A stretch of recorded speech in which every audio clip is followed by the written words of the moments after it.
Привет! Маша, привет! Добрый вечер, дорогие родители! Сегодня мы расскажем вам, как лечить насморк и кашель у маленького ребенка. Сегодня Яся пришла из садика с соплями, поэтому самое время заняться профилактикой. Для лечения нам нужен будет любой разогревающий крем. Можно барсучок, можно камфорное масло, мы используем Доктор Мом. Мазаться будем? Да. Поворачивайся. Насморк у нас обычно живет на шее. Вот в этом месте. Если ребенок попадает сюда, ребенку холодный воздух или ветер после того, как ребенок вспотеет, то зачастую насморк появляется. Мазать надо аж под самые корни волос. В китайской медицине вот это место называется яшмовая подушка. Вот до самой вот этой вот подушечки мы мажем ребенка мазью. А теперь, внимание, делаем массаж. Поворачивайся. Нет, не ложимся, иди сюда. Вставай. Мы всем стоя покажем. Головкой сюда прислоняйся. Нам нужно очень хорошо двумя пальчиками промассировать шейку снизу вверх. По самые-самые волосики сюда. Еще раз.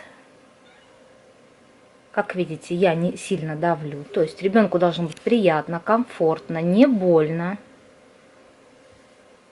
И потом еще двумя пальчиками проходим круговыми движениями вдоль позвоночника. Позвоночник сам не давим, вдоль. И хорошо разминаем яшмовую подушечку. Оп, еще раз. Лбом сюда. Нет, вот так постоим. Вот. Также насморк у нас задевает плечики. Поэтому надо размять ребеночку аккуратненько плечики. Если сильно уже задето, если у ребенка уже пошел хороший насморк, да, то есть хорошо простужено это место ребенку, может быть больно даже при легком нажатии. То есть ваша задача пару-тройку раз в день эти места размять. Ну а теперь посмотрим, что делать, когда у ребенка начался уже кашель. Кашель это легкие и бронхи. Это вот эта зона.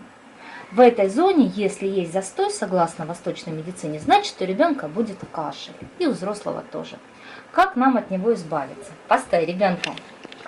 Постой. Также берем Доктор Мом или любую разогревающую мазь и мажем вдоль позвоночника. Вот эти две линии вдоль позвоночника по ребрышкам. Больше нам ничего не надо. А теперь ищем. Рядом с позвоночником, слева и право, между ребрышками есть как бы такие маленькие углубления. Ищем их пальцем и хорошо-хорошо по часовой стрелочке массируем. Вы даже почувствуете те места, которые забиты, они спазмированы, они будут очень твердые, а вокруг может быть мягко. То есть вот между ребрышками, возле позвоночника ищем точечки и круговыми движениями делаем массажик. Хорошенько проминаем с одной стороны позвоночника точечки и с другой. То есть между ребрышек. Делаем такой массаж. Опять же, следим за тем, чтобы ребенку не было больно. Сильно не углубляемся, то есть понемножку. А ребенки в это время не слушаются, да? Это хорошо делать, когда ребенок уснет. При бронхите то же самое пространство между ребрами прорабатываем и на грудке у ребенка. Такой легкой методикой, таким простым массажным поточком возле позвоночника между ребрышек очень быстро уходит кашель. То есть вы разминаете это место, спазм проходит, энергия начинает двигаться и легкие начинают освобождаться. Не пугайтесь, если ребенок после этого массажа начнет сильнее кашлять. Он будет просто откашливаться. В течение 3 дней, как правило, кашель лечится этим методом. Что? Значок.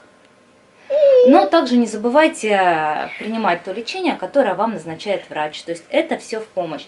Единственным противопоказанием к этому массажу является температура. Даже если она небольшая, даже если 37, этот массаж делать нельзя. Будьте здоровы!